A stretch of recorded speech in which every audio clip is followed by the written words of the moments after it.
Hello everyone and welcome to episode 7 of the sketchbook tour series. This is Alrav from Quebec, Canada, the author and creator of Alcatraz the Protector / Alcatraz the Protector. And for today's video, I'll be showing off the remaining drawings that I've made out of practice material from this particular sketchbook. And as for today's topic, there is one particular thing that I'll be talking about since I use this particular sketchbook for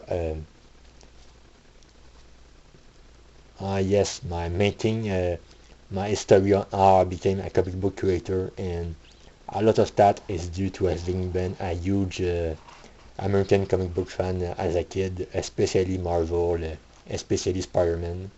And so for today's video, I think I can talk about it a little bit. When I was a kid, I was a huge Spider-Man fan, and I grew up. It kind of started like I think a lot of people with the old animated series from the 90s, and some of the comic books from back then, like the old monthly floppies, the American ones, as well as the French traductions. So this was part of my childhood, but what made me remain a fan for quite a while was the Sam Raimi Spider-Man movies, especially the first two, which were the peak of my interest in the character. And I really loved these films as a kid. The third film, back when I first watched it, I was disappointed by it, but as time went on, I can now forgive it because it still had plenty of great scenes and sequence throughout it, so I forgive this particular film.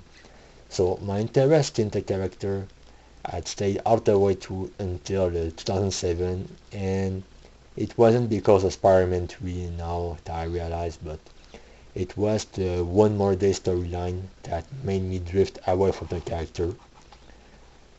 The reason for that is that my very first comics as a fan was when Peter was married to Mary Jane, and to me that has always been the default for the character. But I knew that when the character was first created back in the 1960s and stuff, he had started off as a teenager in high school and stuff with lots of problems and stuff, but I think one of the things that made the character such a great icon is that he didn't stay there, and he was one of those rare superheroes who was allowed to age and evolve over time, while most characters tend to remain relatively the same. So there was something cool about seeing him grow from being, let's say, a high school student to being a college student and getting his first girlfriend to becoming an university student, finding the love of his life with Mary Jane, getting married, starting a proper job, a career, being on the verge of having a family unit, and even becoming a founding member of the new Avengers with other street level heroes like Wolverine and Luke Cage and stuff. So it was great. So when One More Day happened back in 2007, that was also the debut for me in high school and stuff. At the time, I never really reacted to it. I was disappointed, but I tried to be open-minded, thinking that they did this in order to surprise the readers and to do stuff. Since to be fair, 2008 was a very healthy creative period for the character. There were, let's say, the spectacular Spider-Man cartoon, the Web of Shadow video game. The Brand New Day period of the comics did introduce a whole bunch of new characters as well. So it was all fine and well. To me, I didn't jump off entirely until the issue 600 of Amazing Spider-Man. That's because when I've read this particular issue and I've seen Dr. Octopus in his terminally ill form who was decaying and stuff, that was basically the setup for Superior Spider-Man. I knew it was only a matter of time before they would retcon that away, because during the 90s there was a period in time when Dr. Octopus actually died at the hands of Kane. That's one of the spider clones from the Clone Sagas. So Doc Ock had been killed, but he had then been resurrected with a shenanigans involving the End and another character, that is Stunner, I believe.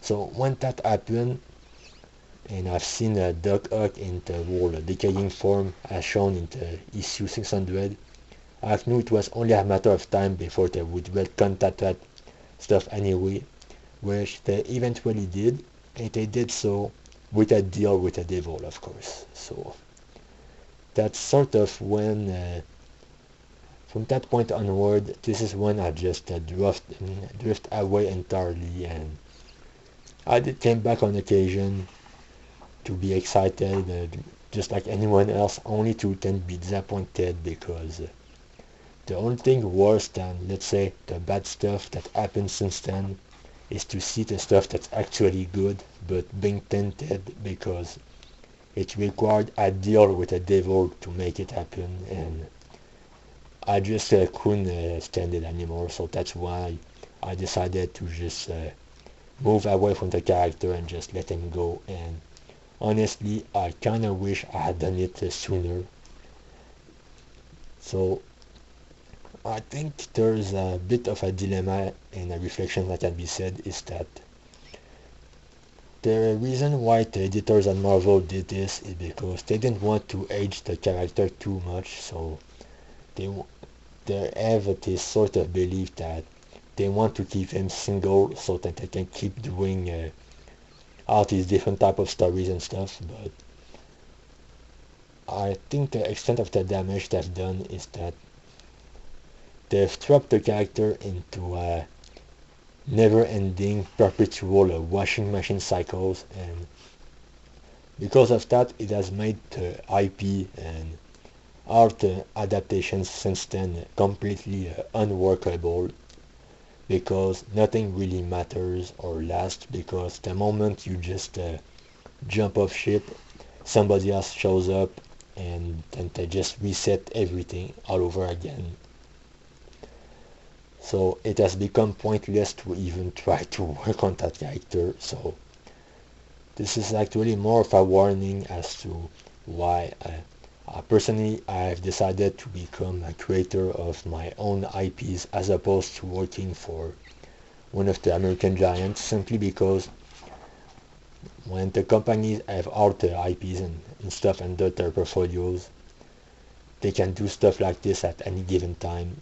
And so it is one of the worst feelings to put all your blood, sweat and tears into these characters and stories, only to tend to be retconned away the moment you do up off ship. So the characters themselves are all trapped as a result of that, which is exactly why myself, I no longer have any interest in even the recent multimedia stuff,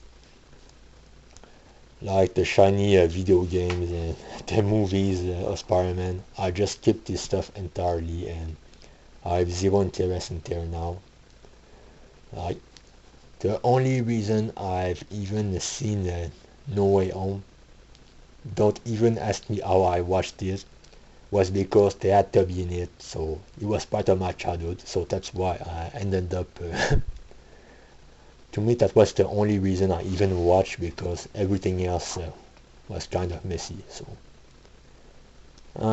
that's sort of what happens with this particular brand. To me, One More Day is more or less a warning as to why making deals with the devil is bad, because the devils will always claim its due, and that's exactly what happened. So for the sake of it, that's why I decided to move away, and I've never been better since then. And that's it for today's video, folks. So let me know what you think in the commentary section below. And as always, look forward to all the Alcatraz the Protector / Alcatraz the Protector stuff on my Substack. With that being said, thanks for watching, and we'll see one another very soon. Enjoy the reading.